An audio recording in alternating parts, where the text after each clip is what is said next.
ça, Issa Diop, il va jouer pour le Maroc? Alors les gars, est-ce que vous pouvez me dire, il est marqué quoi ici? Fédération marocaine de football.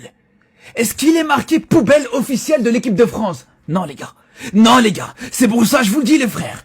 Si on fait vraiment jouer ce joueur dans l'équipe du Maroc, on n'a absolument aucune fierté. On est les victimes de l'Afrique, les gars. Je vous le dis, un joueur qui va avoir 30 ans,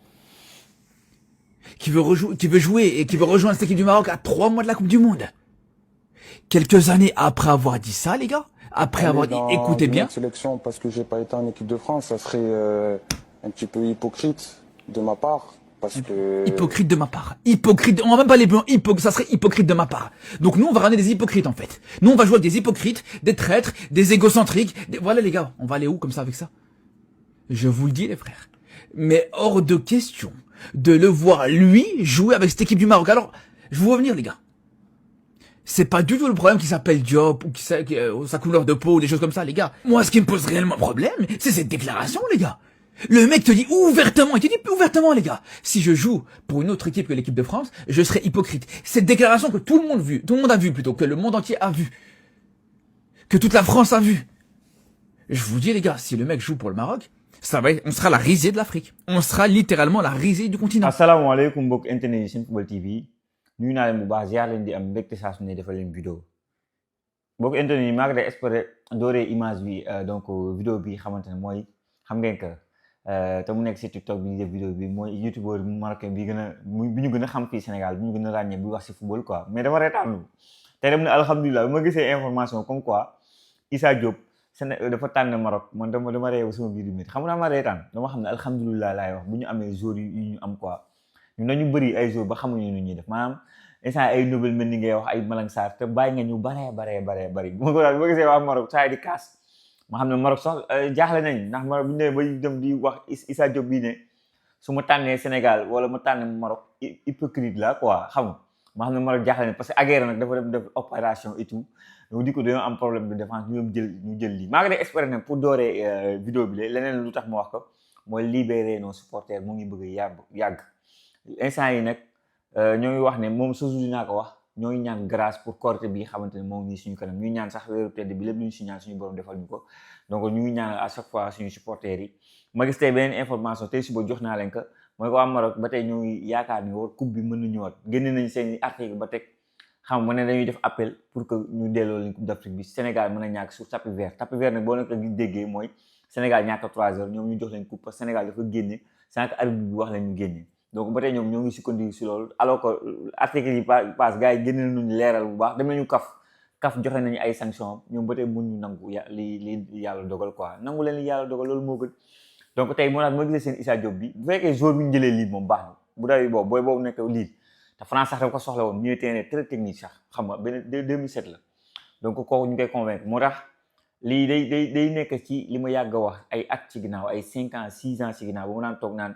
gars yi nañu mettre benn stratégie en place jël suñu ay business yëpp je vois que Algérie mu ngi koy def Maroc moom ñu ngi koy def bu baax a baax je pense que benn jeune ñàkkuñu ko presque dem nañu sax ba un mois donné bëggoon nañoo la ñu ñemal quand yooyu gars yi dof lañ leen tegoon ak bu ñu jël Brahim Diallo bi def Panenka bi donc ku nekkaa ngi convaincre ces jours un peu partout donc ñun bu fekkee mën nañu def loolu nañu ko def mais lii daal dama noonu laa koy démarrer bàyyi leen ci commentaire ngeen wax ma seen xalaat sant leen yàlla xam nga parce que dernièrement joueurs yi ngeen am Ibrahima Mbaye xam nga donc am ay Mamadou Sarr teg si Malang Sarr nii sans compter le petit jeune Nobel Mendy c'est extraordinaire gars yi tey ay match am na bu ma demee fële ci Espagne match bi fi xamante ne am na ñu mën ko nemmeeku c'est le Real Madrid bi xam ne doon football Real Madrid nag dóor 4-1 ñu gisaat un Valverde extraordinaire tey dugalaat na but Adagula dugal bii de 60 mètres Rudiger dugal na Hussein donc un Real Madrid qui est en forme avant le match retour fële ci Manchester City donc un Real Madrid bu xamante ne je pense que seeni supporters tey kontaan nañ parce que foo nekk y a beaucoup d'absents et pourtant y a du jeu bu gën a andi nag la question Real Madrid joue mieux sans Mbappé loolu moom saa teg leen ko si suuf Real Madrid joue mieux sans Mbappé yooyu noonu Mbappé entraîneur un très bon entraîneur moo war a fexe ba am Mbappé par rapport ak collectif bi nga am maanaam collectif bu Real Madrid dañ ci war a fexe ba Mbappé épanouir si carrément ba ñoom ñu mën a jëriñoo si Mbappé quoi mais ñu bëri xam naa nañ poser la question Mbappé n'était-il pas le problème du Real Madrid ñu bëri nañ poser question boobu. donc gars yi bu ñu jógee foofu aussi dinañ dem doxantu fële ca championnat France bu ñu doxantoo championnat France nag dinañ wax ne Lens malheureusement tey dañ ko dóor mais bu ñu ko dóoree c'est grâce à kii Bamba Dieng moo leen xañ parce que bokk na si ñi ngeen xam ndam bi Bamba Dieng titulaire ak suñu gaynde bi di Abdoulaye Faye au niveau de la défense amoon na gaañ-gaañ bu métti mais alhamdulilah wér na te il a fait un très bon match face à une meilleure attaque de Ligue 1 Lens fait partie des meilleures attaques am ay Edouard ak ay Abdallah Sima sax si banc bi donc tey Bamba Dieng moo dugal xam nga donc Bamba Dieng bi mu dugalee nag après gars yi égalisé nañ ñu mujj a gagné à la fin 2-1 mu nekk défaite boo xamante ne baaxul si Lens parce que Lens boo xoolee ah nii reyatul sax marché lu bari xam nga c'est-à-dire ba pare Paris Saint-Germain des nag en retard donc pour te Paris bëli passe di nga ko dóoroon donc Lens championnat dañ leen koy tegal seen loxo mais ñoom ñoo ko bëggul jël je pense parce que Lorient dañ ko war a dóor tous les jours mais on va dinañu attardé wu Malang Sarr était titulaire aussi mais on va s'attarder plus sur Bamba Dieng qui revient en forme 12 buts quand même c'est voilà moo tax te à un mois donné waa Lorient demoon nañ dem sànni ko seen réserve de est-ce que xam nga ne Lorient réserve lañ sànni woon Bamba Dieng dañ ko daa nekk réserve dugal ay biyam ñu yóbbu ko benn match Coupe de France mu def triplé beneen Coupe de France mu def beneen match Coupe de France mu def doublé maanaam Coupe de France moo ko andiwaat ba mu ñëwaat championnat sax ci dugal ay biyam yi yëpp war na ne man parce que man mosuma gëm na ne Bamba Dieng ay qualité mën na ko réer noonu bi ma ko gisee Bamba Dieng saison bi ne pire mu def watu ndel ma ne kii ren jii dafa fëskee ni quoi ba pare ma saan interview bi mu def temps yi passé avant début de saison bi mu noonu waxee ren jii je vais montrer qui est le vrai Bamba Dieng ak genre yooyu quoi ma xam ne Bamba Dieng daal retour si meilleur niveau am dinañ ko am moo tax tey bu ma gisee mu def prestation de haut niveau là man dama ci kontaan bu baax a baax et j'espère que il sera dans la liste parce que franchement c'est tellement mérité bu bokkee si liste bi donc gars yi benn match bu xamante ne am na foofu noonu c'est le match de Monaco bi doon dalal Brest dóor 2-0 Lamine Camara titulaire donc Crépin toujours blessé Crépin kaa bi nañ si ñëw léegi Lamine Camara a encore fait un très bon match jamono bi à l'heure où on parle semaine bii rek maa si bëggoon def vidéo comme quoi Newcastle moo koy bàyyi xel Newcastle insiste xam nga déggoon ngeen Liverpool déggoon ngeen ay Manchester United déggoon ngeen Atlético de Madrid cette fois-ci c'est Newcastle et Newcastle selon taskatu xibaar yi ñoo ngi def la forcing pour am la booy l'année prochaine et que nar toog ñu koy waxatee Ligue 1 française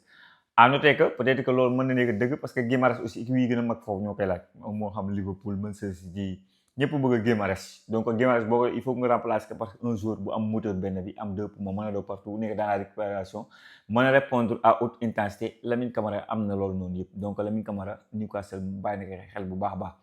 Krépin Diatta nag pour ñii di laaj kaam tey information génne ñu ne semaine prochaine dina ñëw maanaam weekend prochain xam nga instant weekend prochain bi ñu joué rek si la match yi di jeex pour ñu dem joué ji match lii ñu koy waxatee trêve internationale bi maanaam match Sénégal Gambie Sénégal Pérou mais dama leen poser question est-ce que dañoo war a convoquer Krépin Diatta kuy soog a wér je vous pose la question man jàpp naa ne Krépin Diatta comme que mu ngi soog a wér maanaam day wër rek liste bi ñu koy soog a def parce que liste bi moo noonu ñu ma doon poser question normalement c'est le 18 le jeudi prochain jeudi le 18 19 là jeudi naa mooy le 18 xam nga le 18 affaire yi noonu donc normalement boobu la et Krépin Diatta bés boobu noonu day fekk si lay soog a wér daal maanaam day wér rek liste yi ñuy jouer ñaar match man pour man à la place de Pape Thiaw damay dem wooye ji Lamine si xam nga wala ma woo Ilaay ak Antoine ñoom ñaar ñu dem quoi ma bañ a woo Krépin dama koy noppal parce que Krépin c'est notre titulaire ma daal loolu laa gëm cas Assane Diao c'est différent expliqué naa ko démb Assane Diao cas am tax mu différent en effet que moom aussi wér na la ñu wax loolu c'est une bonne nouvelle normalement suba la ñuy jouer waa Como donc moom aussi moom cas am ce qui est différent moom miinagul groupe bi comme ni mu ko war a miinee pour man j'ai tuuti match la jouer Sénégal tuuti donc xamaguñu ay réelle qualité am par rapport ak collectif bi Pape Thiaw formé si CAN bi donc j'aimerais bien gis que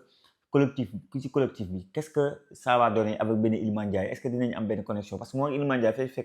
fekkantewuñu fi donc qu'est-ce que ça va donner avec cette équipe là qui marche très bien donc loolu aka Assane Diao ak ka Krépin du benn Krépin titulaire la yàgg na ñoo xam ne man Coupe d'Afrique bi mu muccey la def donc foofu mën nga andi benn souffle bu bees Lamine Sy juste pour le tester pas pour dindi Krépin di tuuti gérer mais juste pour le tester quoi donc loolu gars yi c'est à noter de toute façon vous êtes libre de wax ci commentaire gars yi du côté de Angleterre nag am na match yu fa am donc diggante Arsenal bi doon dalal Everton nag tey gis ngeen ne dañoo waa Everton sax mais association sportive donc foofu ci Angleterre des joueurs de Premier League donc ñoo doon décorer Iliman ak kii di Gana Gueye mais loolu rafet la mais li ñu gën a rafet mooy match bi Gana Gueye a fait un très bon match si je ne me trompe pas c'est 250 matchs en Premier League donc encore un match formidable à la fin lañ leen gagné à la fin la leen gagné mais Gana Gueye on dirait il a 22 ans Gana Gueye man hygiène de vie man jaaxal na ma je pense que jeunes joueurs yi ñëw équipe nationale du Sénégal yëpp li ñu mën a jàng si ñoom li leen mën a wax conseil non xool leen si Gana Gueye ñoom ñëpp lay wax nag ñoom xool leen si Gana Gueye quoi xool leen si Sadio Mané c'est vrai mais xool leen bu baax a baax si Gana Gueye mais on parle de Premier League quoi waa ji newul c'est pas moi ban championnat Estonie wala championnat bu dee saa yi championnat yi gën a tàng la nekk si ak intensité bi fi am le gars il répond présent donc Gana Gueye franchement chapeau tey match bi c'est Arsenal moo bëgg jël championnat bi moo tax mu métti rek mais voilà à la fin la leen ñàkk parce que l'autre match aussi c'était West Ham contre Manchester City El Hadji Malick Diouf titulaire West Ham tient bon West Ham tenir na donc lii di Manchester City xam nga mu jege égalisé 1-1 mu nekk score bu baax pour West Ham parce que West Ham nag El Hadji Malick Diouf day xeex pour ba ñu wàcc en championship maanaam deuxième division Angleterre lay bañ a wàcc Manchester City nag résultat bu bon la def parce que actuellement il est à 9 points si je me trompe pas de Arsenal même si nag Arsenal moo leen appelé benn match mais quand même voilà tey jii résultat bi nag résultat bu bon la même si confrontation City Arsenal lay am même si bu ñu dóoree Arsenal sax taxul Arsenal day nekk leader ba tey te match boobu kenn waxul na ñoom ñooy koy gagné te là am nañu un Real Madrid qui revient bien Real Madrid bu am confiance ñu war a dee ak moom match retour Real dóor leen 3-0 donc Manchester City est très très malade maintenant xaw ma nag ndax Ligue des Champions bi dina leen yee parce que ñu bëri ñooy wax le remontada war a mën a am donc à voir ndax loolu dina mën a am ou pas en tout cas El Hadji Malick Diouf